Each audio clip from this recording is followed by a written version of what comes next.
sehingga kami laporkan bahwa keberlanjutan dan penyelesaian pembangunan IKN didasarkan digas lagi oleh Peraturan Presiden Nomor 79 2025 tentang pemutakhiran rencana kerja pemerintah tahun 2025 yang ada 3 hal. Yang pertama adalah Nusantara sebagai ibu kota politik akan ditetapkan oleh Bapak Presiden pada tahun 2028. Untuk itu kami ditugasi untuk 2 hal. Pertama, terbangunnya KIPP IKN tahun 2025 sampai 2028 ini khususnya menyelesaikan komposisi atau ekosistem yudikatif dan legislatif. Di sana juga sudah ada target-targetnya.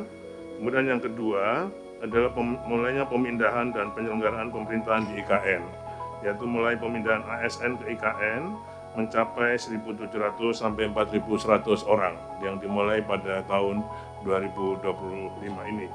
Dan kami sudah siapkan semua prasarana perkantoran maupun huniannya.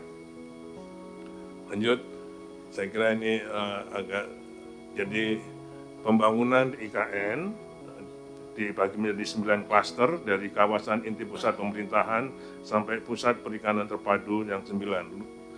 Sekarang ini sesuai dengan Perpres 79 tahun 2025 tadi, kita fokus pada kawasan inti pusat pemerintahan, yaitu yudikatif, eksekutif, dan legislatif yang harus selesai akhir 2027 atau semester 1 tahun 2028. Tahapan pembangunan IKN berdasarkan Perpres nomor 63 tahun 2022, yaitu dari tahun 2020 sampai dengan tahun 2045, jadi ada 5 tahapan. Yang sudah diselesaikan adalah tahun 2020 sampai 2024 berupa kawasan eksekutif, berupa perkantoran-perkantoran eksekutif dan huniannya. Kemudian pada sekarang ini kita sudah masuk pada tahapan kedua untuk pembangunan KIPP tadi. Nanti akan kami laporkan selanjutnya. Kemudian sampai dengan tahun 2045 nanti. Lanjut, kebutuhan anggaran. Total kebutuhan yang kami sudah usulkan sejak tanggal 30 Januari tahun 2025 yang sudah disetujui Bapak Presiden, dan tadi jam 10 Bapak Sekjen seluruh kementerian dikumpulkan Bapak Seksnek dan membicarakan tentang program tahun 2026 dan kemudian Pak Sekjen bilang yang ikut. Jadi kita tetap dalam kerangka penyelesaian yudikatif legislatif 48,8 triliun tadi. Walaupun tahun 2026 sudah diindikasikan harus ada self blokirnya 10%, tapi menurut beliau untuk IKN tetap pada 48,8 ini. Alhamdulillah. Untuk itu dari 48,8 ini kami programkan tiap tahunnya. Pada tahun 2025 ini kebutuhannya adalah 14,4. Pada original DIPA adalah 6, kemudian kami mengusulkan 8, tapi karena baru setujui pada bulan September kemarin, kami tidak bisa menyerap 8, tapi hanya separuhnya saja, sehingga total DIPA 2025 menjadi 10, jadi 6 plus 4.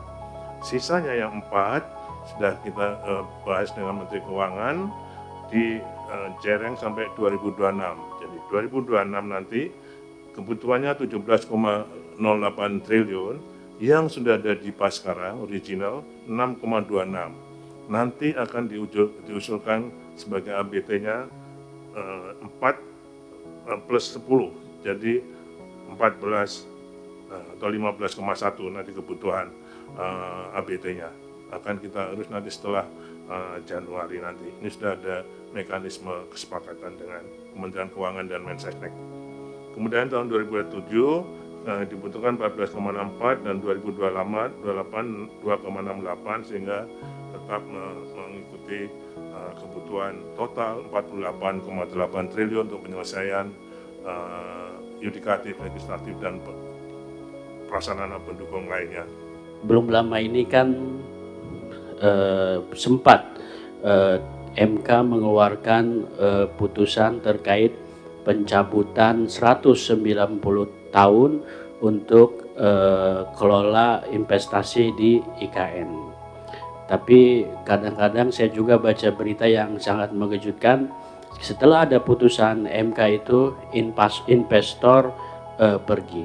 Tapi tadi juga Pak Bas menyampaikan terkait proyeksi investor di sana ada udah melakukan MOU. Yang saya ingin tanyakan, apakah putusan MK tersebut berimplikasi terhadap investor yang ada sekarang?